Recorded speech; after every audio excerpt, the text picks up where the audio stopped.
Welcome to the world of science fiction stories, and don't forget to share and subscribe the channel. The corridors of the Thalassian royal vessel twisted like arteries of some vast living organism. Dominic Reed wiped sweat from his brow as he navigated the labyrinth of passages that seemed to shift and breathe. 6 months into this diplomatic mission, and he still got lost regularly among the bioluminescent hallways and strange geometries that made up the alien ship. Just needed to find the maintenance bay, he muttered to himself, adjusting the tool belt around his waist.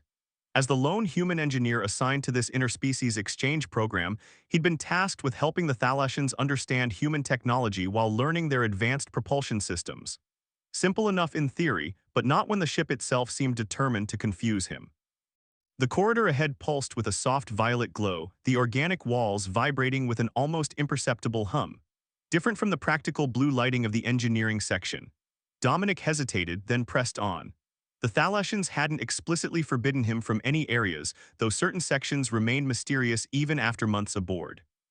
As he walked, the floor beneath his boots warmed slightly, and the air grew richer with scents he couldn't identify, something like cinnamon and ozone, with undertones of an alien spice. The passage widened into an antechamber lined with what appeared to be living crystal formations that emitted their own light. "This definitely isn't the maintenance bay," he whispered, turning to retrace his steps. But when he looked back, the corridor had sealed behind him, the wall now seamless as though no entrance had ever existed. Panic flared briefly in his chest. The Thalassians weren't hostile, relations between Earth and their empire had been cautiously friendly since first contact 3 years ago, but he'd heard stories of humans who'd violated unknown cultural taboos and faced consequences. A doorway ahead parted soundlessly, and warm golden light spilled out. With no way back, Dominic moved forward, hoping to find someone who could direct him to familiar territory. The chamber he entered stole his breath away. Vast and circular, its ceiling arched high above, depicting what looked like a star map in shifting, glowing particles. The walls shimmered with embedded jewels that caught and refracted light. At the center stood a raised dais with what was unmistakably a bed, or the Thalassian equivalent, draped in translucent fabrics that flowed like water without wind. And beside it stood a figure whose presence seemed to pull the light itself toward her. Queen Nilira of the Thalassian Empire turned slowly, her elongated frame regal and still. Her skin had the faint blue-silver iridescence of all her kind, but hers seemed to glow from within. 4 arms rested at her sides, adorned with intricate metal bands that spiraled from wrist to elbow. Her eyes, all 3 of them, widened slightly at the sight of him. "Forgive me," Dominic blurted, bowing deeply as he'd been taught. "I've lost my way, I didn't mean to intrude." The queen tilted her head, causing the crystalline ornaments in her crest to chime softly against each other. Her central eye, larger than the others and luminous purple, studied him with unnerving focus. "Human engineer," she said, her voice melodic and layered with subtle harmonics that the translation tech in his ear struggled to render perfectly. "You have wandered far from your assigned sectors." "Yes, Your Majesty, the corridors, they changed. I was trying to return to maintenance." Her secondary eyes narrowed while the central one remained fixed on him. "Our vessel responds to need and intent. If you are here, perhaps there is purpose to it." Dominic swallowed hard. "I assure you it wasn't my intention to enter your private chambers." "And yet here you stand." She moved toward him with preternatural grace, her flowing robes barely disturbing the air. "Few have ever entered this sanctuary uninvited. None have left unchanged." His heart hammered against his ribs. "I'll leave immediately if you'll show me the way." Queen Nilira circled him slowly, her scent, something ancient and sweet, enveloping him. "The royal chamber has sealed itself. It will not open again until the next cycle." "The next cycle?" "What your kind would call morning." One of her lower hands gestured to the large bed. "You will remain here for the night." Dominic's eyes widened. "Your Majesty, I can't, that wouldn't be." "Do humans fear proximity to other species?" Her tone was genuinely curious, not accusing. "No, but there are protocols, diplomatic considerations. If anyone found out a human was in your private chambers overnight." "Who would know?" She moved closer, towering over him by at least a foot. "The royal chamber is sealed to all but me. Not even my guards may enter without permission." Dominic tried to process what was happening. "Why would you allow me to stay? I'm nobody, just an engineer." Her central eye pulsed with inner light. "Perhaps that is precisely why. My existence is bound by ceremony, surrounded always by those who see my title rather than myself. You entered seeking nothing from me. I entered by mistake, he corrected. There are few true mistakes in a universe governed by probability and intention, she said. You will stay, we will talk.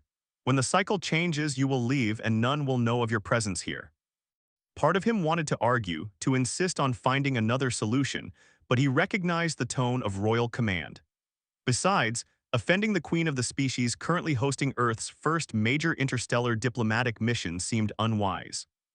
As you wished, your majesty, he finally replied, bowing his head slightly.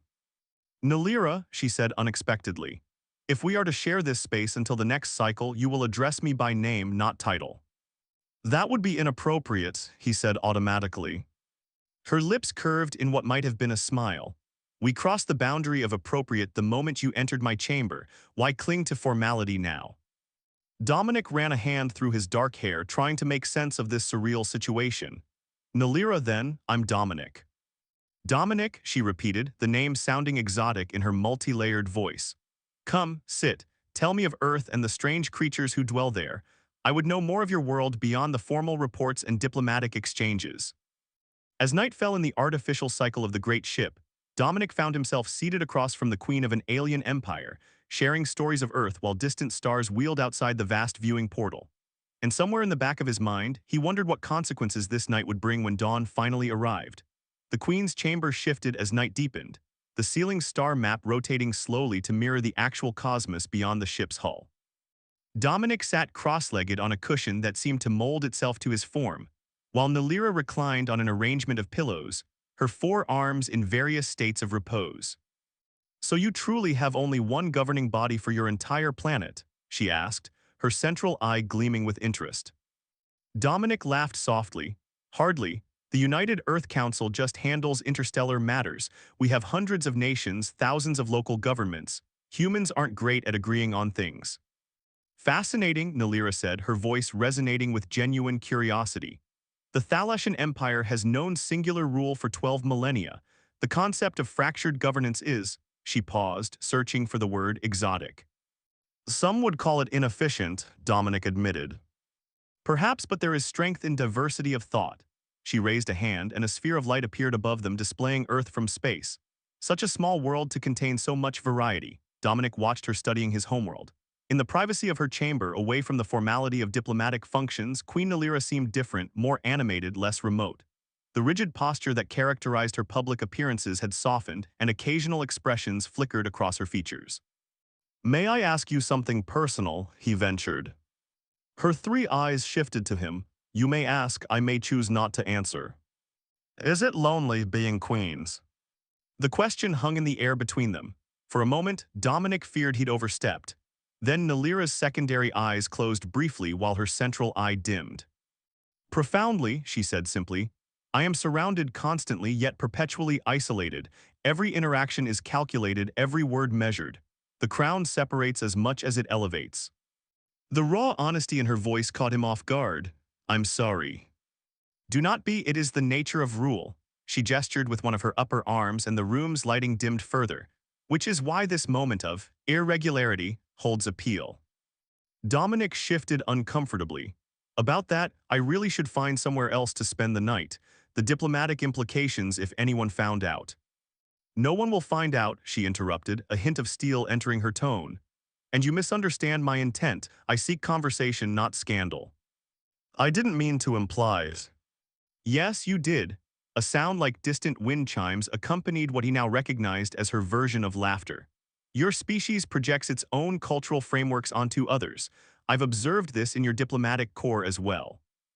Dominic felt heat rise in his face. Fair point.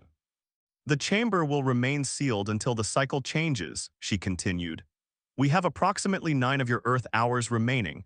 I suggest we use them productively. For what purposes? Nalira rose in one fluid motion and moved to a wall that shimmered at her approach.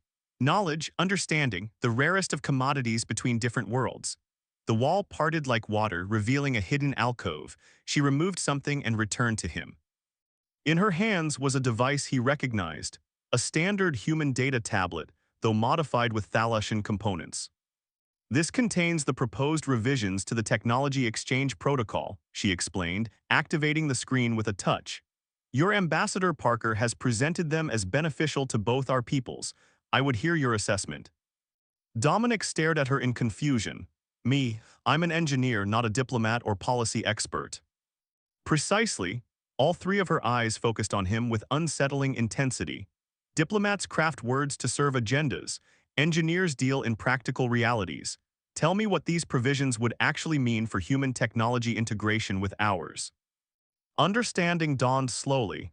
You're using me for inside information.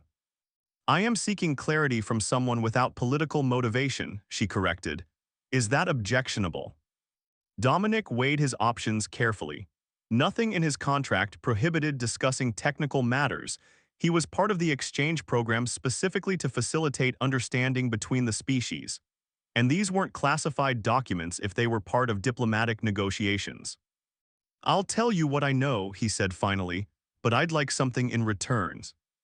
Her head tilted, crystalline ornaments chiming softly. You would bargain with a queen. I would exchange information fairly, he countered, surprising himself with his boldness. For a tense moment, Nalira was still, and he wondered if he'd made a terrible mistake. Then her lips curved upward. Name your price, Dominic Reed. Access to the Thalashian Propulsion Engineering Archives. The real ones, not the limited selection we've been given. Her secondary eyes narrowed. Those archives contain technology beyond what your people are ready to implement. Maybe so, but understanding theory isn't the same as having implementation capability. Knowledge itself won't harm either of our peoples. Nalira studied him, and he had the disconcerting feeling she was seeing more than just his physical form. Your request reveals much about human nature. Always reaching, always hungry for advancement. Is curiosity such a bad trait? Not bad, simply consequential. She set the tablet between them. Very well, I will grant limited access to the theoretical archives if your insights prove valuable. For the next several hours, they pored over the technical aspects of the treaty. Dominic explained the implications of certain provisions, pointing out where human technology would benefit and where Thalashian systems would gain advantages.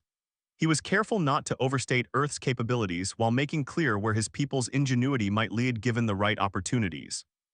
Nalira proved a quick study, grasping complex engineering concepts with minimal explanation.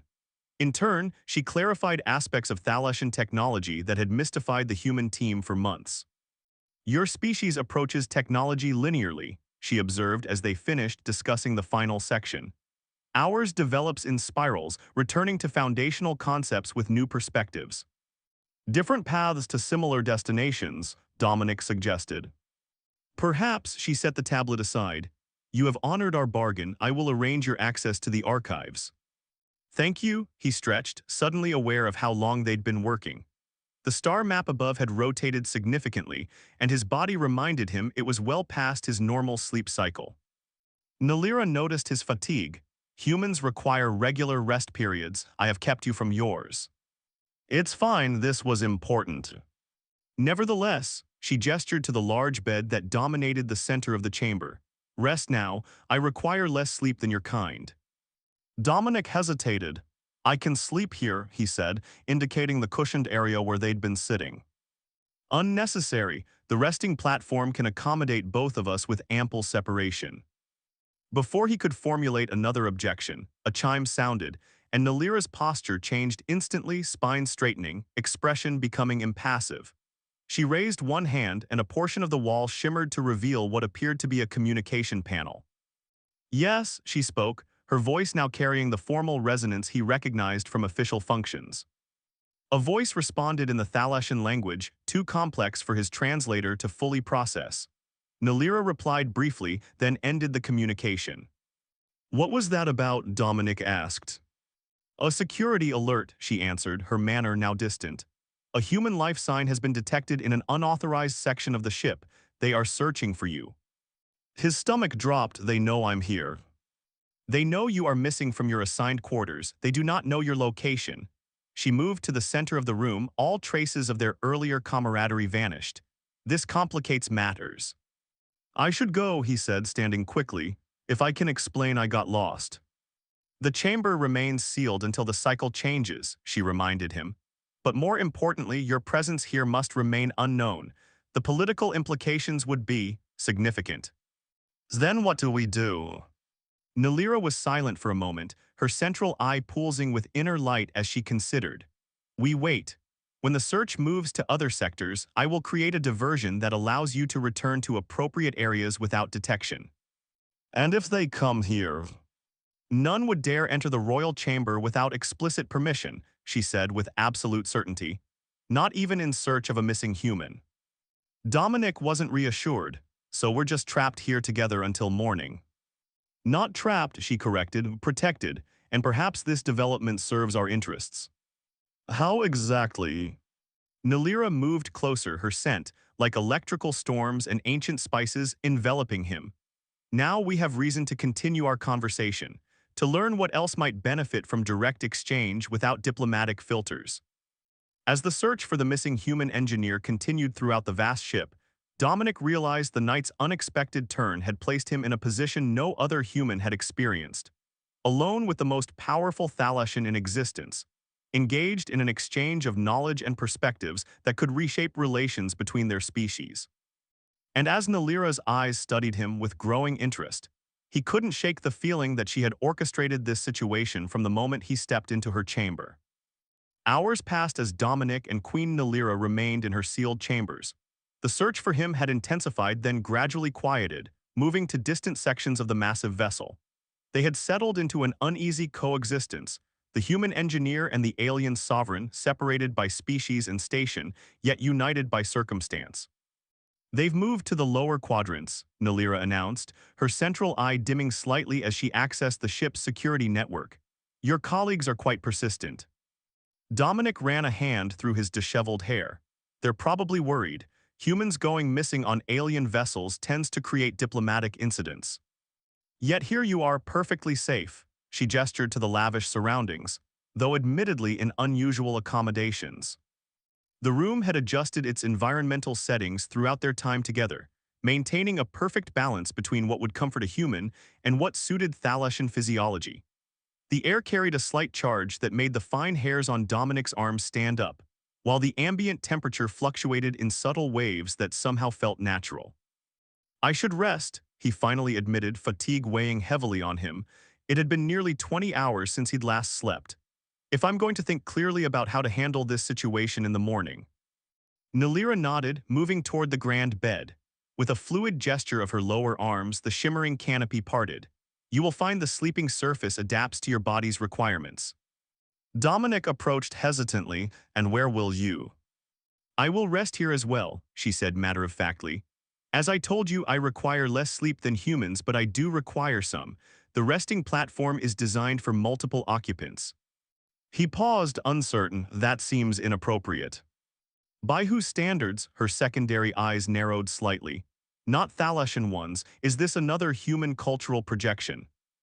Partly, he admitted, but also your royalty. You are a representative of your species in an unprecedented diplomatic situation, she interrupted. And I have decided your presence here is acceptable. That should suffice. Without further discussion, she reclined gracefully onto one side of the vast bed, her forearms arranging themselves in what appeared to be a ceremonial resting posture. The left side of the bed remained conspicuously empty, clearly intended for him. With reluctance, Dominic sat on the edge of the bed. The surface immediately adjusted beneath him, contouring to support his body perfectly. Despite himself, he sighed in appreciation. Bioresponsive materials, Nalira explained, watching his reaction. The bed recognizes unique physiologies and adapts accordingly. You are the first human it has encountered. It's remarkable. He carefully positioned himself as far to the edge as possible, maintaining maximum distance between them. Your technology still amazes me after months here. Technology is merely the physical expression of a species' understanding of the universe, she replied. What truly reveals a civilization's nature is how they choose to apply that understanding. Dominic turned to face her, maintaining a respectful distance. In the dimmed lighting, Nalira's iridescent skin glowed faintly, illuminating her features with an inner light. Her three eyes had softened somewhat, the intensity of her gaze less intimidating in repose. May I ask you something, he ventured. You have asked many things already this night, she observed. But yes, you may continue. Why did you really keep me here? You could have called security, had me escorted out. There were options besides this. He gestured to encompass their current situation. Nalira was silent for a long moment. The crystalline ornaments in her crest chimed softly as she tilted her head in consideration. Curiosity, she finally said. A trait our species share, though yours expresses it more openly. I have observed humans from a distance since first contact, studied reports, witnessed diplomatic exchanges, but never, she paused, never had the opportunity to simply converse with one, uninhibited by protocol or agenda. You could have requested a meeting with any of us. Could I? Her central eye pulsed once. Think Dominic, when one is sovereign, nothing is casual. Every interaction becomes weighted with significance, analyzed for motive, scrutinized for political advantage.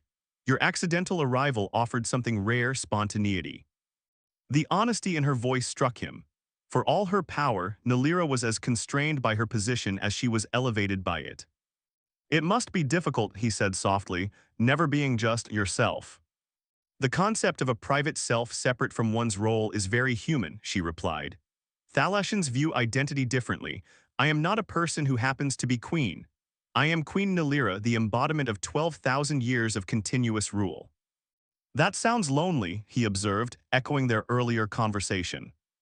It is what it must be. Her four hands made a complex gesture he didn't recognize. But yes, by human standards it would be considered solitary. Something in her tone made him look closer. Beyond the alien physiology and regal bearing, he caught a glimpse of something familiar, the universal language of wistfulness. Tell me about your world, he said suddenly. Not the official history or the diplomatic briefings. Tell me something real. Her secondary eyes widened slightly in surprise. What would you know? Anything. What's your favorite place on your homeworld? What do Thalassians do for enjoyment? Do you have art music? A sound like crystal wind chimes filled the air, her laughter, he realized. So many questions. Humans truly are insatiable in their curiosity. She shifted position, settling more comfortably. Very well. My favorite place is the luminous canyon, where the waters run silver under triple moons and the rocks sing with the planet's magnetic field. As the night deepened, they talked. Nalira described the ancient forests of her homeworld, where trees grew for millennia and developed rudimentary consciousness. She spoke of Thalassian music that utilized frequencies beyond human hearing range, creating harmonies that could express complex philosophical concepts without words. In turn, Dominic told her about Earth's oceans, the silly customs of his hometown, the contradictions and beauties of human culture. Somewhere during their exchange, the rigid formality between them dissolved.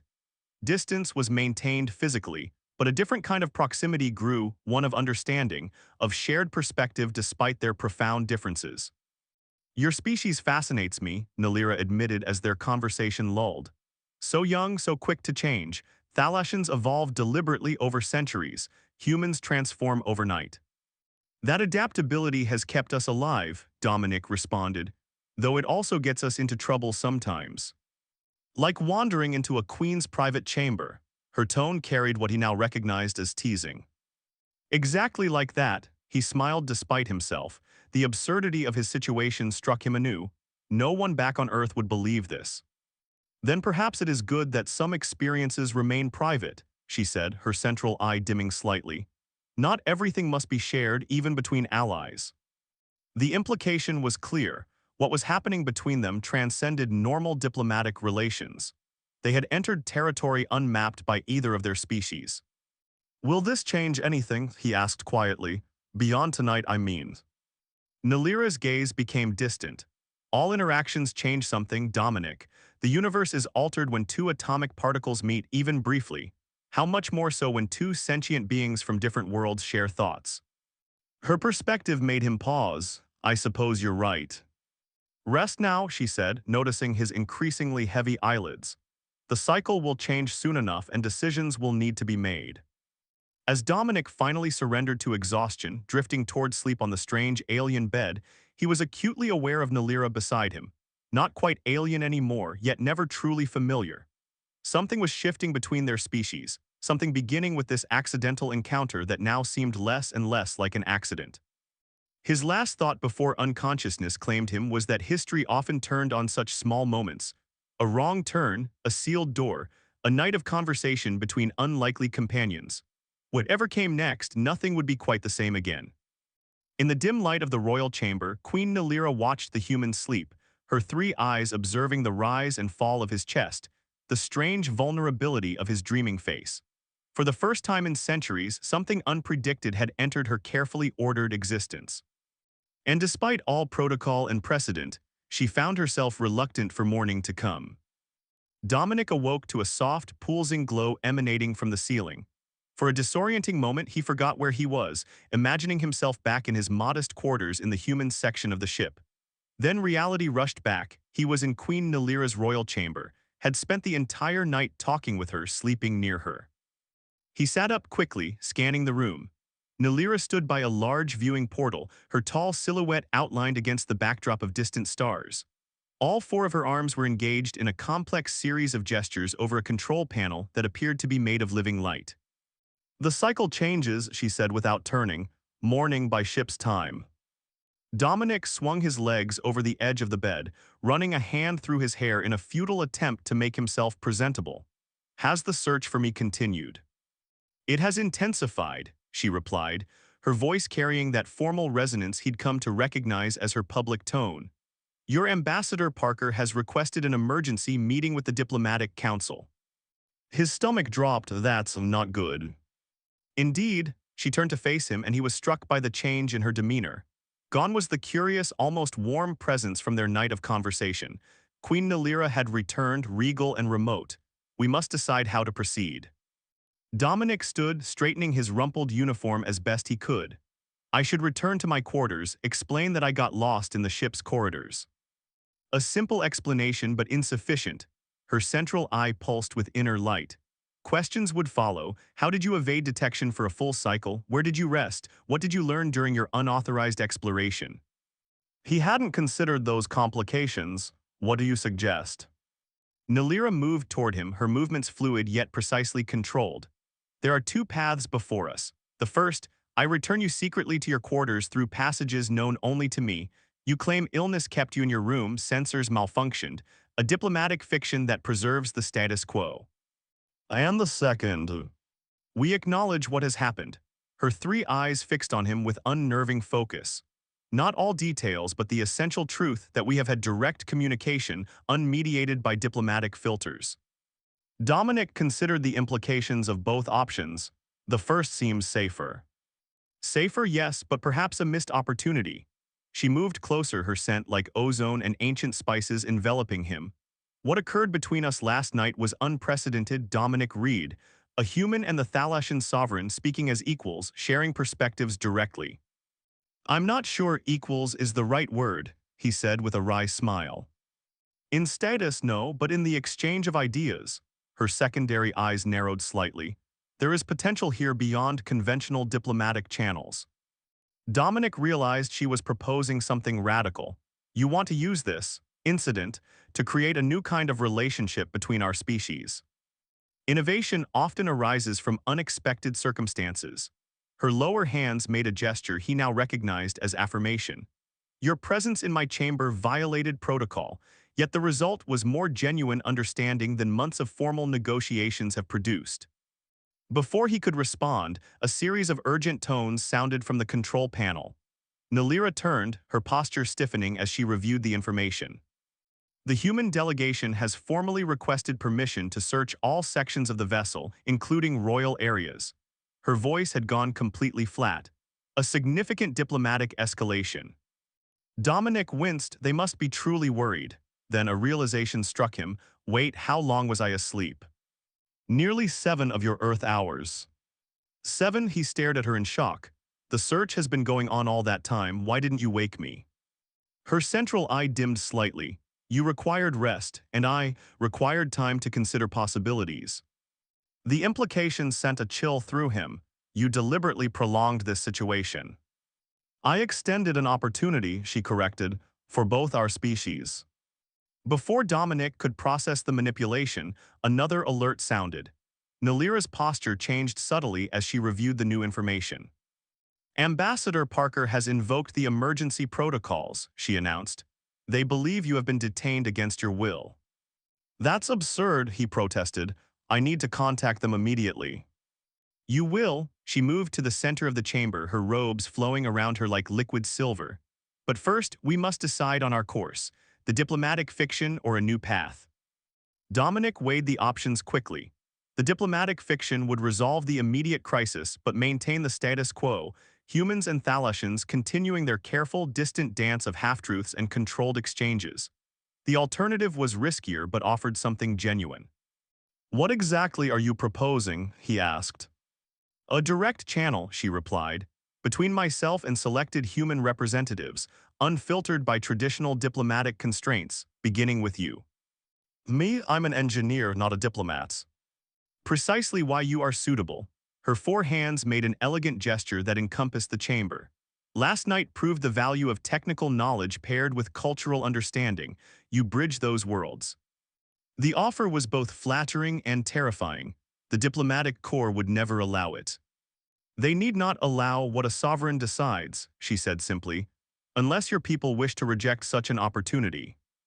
Dominic realized she was offering humanity, unprecedented access to Thalassian knowledge and power. All because he'd taken a wrong turn and spent one night in conversation with her. Why me? He asked finally. Of all the humans aboard, why choose me for this? Nalira was silent for a moment, her three eyes studying him with that penetrating gaze. You entered seeking nothing, you spoke truth without calculation, you saw me as more than my station. A pause. These qualities are rare. The genuine sentiment behind her words surprised him. For all her alien nature and royal bearing, in that moment Nalira seemed to express something profoundly relatable, the loneliness of power, the yearning for authentic connection. If I agree, he said carefully, how would we explain my presence here? A portion of truth. You became disoriented in the ship's passages. The vessel, sensing your distress, guided you to a secure location, my outer chambers. I discovered you and, recognizing an opportunity for direct cultural exchange, engaged you in conversation through the night cycle. It wasn't entirely accurate, but close enough to truth to be defensible. And the bed need not be mentioned, she said smoothly. Some details remain private. Dominic took a deep breath, considering the weight of the decision before him. This wasn't just about explaining away one embarrassing incident, it was potentially reshaping human-Thalassian relations for years to come. I'll do it, he said finally, but I want something in return. Her head tilted, crystalline ornaments chiming softly. You continue to surprise me, Dominic Reed. What would you ask of a queen? Not just access to the propulsion archives you promised, he said, but a permanent position as technical liaison between our species, direct access to Thalassian engineers, real collaboration, not just carefully parceled information. Nalira's secondary eyes narrowed while her central eye brightened, a display of amusement he now knew. Ambitious, your superiors might not approve of such an arrangement. Let me worry about that, he countered. Do we have an agreement? She extended one of her upper hands toward him, palm facing upward, the Thalassian gesture of covenant. We do. Dominic placed his hand above hers, careful not to touch, the proper response to the gesture. Then let's face the music. With a series of precise movements, Nalira activated the communication system. This is Queen Nalira of the Thalassian Empire. I wish to speak with Ambassador Parker immediately. The response was almost instantaneous, the ambassador's voice taut with concern. Your Majesty, we appreciate your attention to this urgent matter. One of our engineers has. Engineer Reed is with me, she interrupted smoothly. He has been under my protection throughout the night cycle. A stunned silence followed, then may we speak with him. Nalira gestured to Dominic, who stepped forward. Ambassador, this is Reed, I'm fine. There's been a misunderstanding that I'll explain fully. Mr. Reed, are you being coerced? The ambassador's voice was careful, measured. Not at all, sir, in fact. He glanced at Nalira, who inclined her head slightly. I believe this incident may lead to a significant breakthrough in our relations with the Thalassian Empire. Another silence, longer this time. I see, we'll expect a complete briefing as soon as you return. Actually, Dominic continued, emboldened by Nalira's presence, Queen Nalira has requested I remain as a direct technical liaison. We've spent the night discussing potential collaborations that would benefit both our species. He could almost hear the ambassadors shock through the silence that followed. Finally, that would be unprecedented. As is much of our interaction with the Thalassian people, Dominic replied, I believe this represents an important opportunity. After arrangements were made for a formal meeting later that day, the communication ended. Dominic turned to Nalira, suddenly aware of the enormity of what they'd set in motion.